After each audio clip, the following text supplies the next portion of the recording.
สวัสดีครับมาอีกครั้งห่างหายไปนานมากวันนี้สอนครับเรือหางยาวจากแบงค์20นะครับแบงค์จะพับครึ่งแรกเรียบช่วงที่2ก็พับขึ้น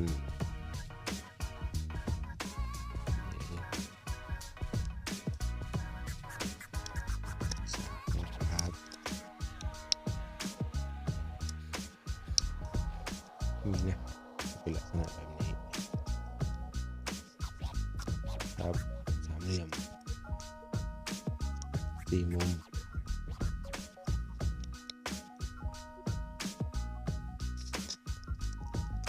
ก็ฝั่งนี้แล้วก็ฝั่งนี้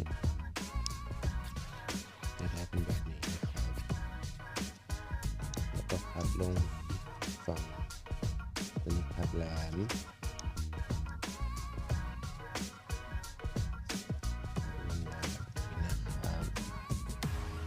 กัน4 มุมกับลมแหลม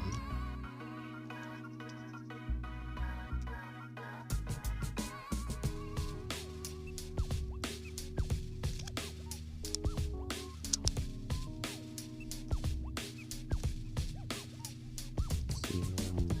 ที่3แล้วก็มุมที่4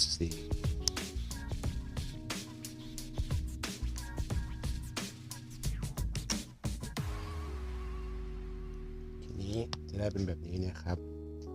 จับตัวกับแบงข้างในกับตัวนี้ไว้แบบนี้แล้วก็พลิกค่อยๆจับพลิกนะครับเดี๋ยวแบงจะขาด2 ฝั่งเช่นกันจับพลิกพอพลิกเสร็จนี่เราก็จะได้เรือจากแบงค์กระ20หรือใช้เป็นกระดาษที่ใหญ่กว่านี้ก็ได้นะครับ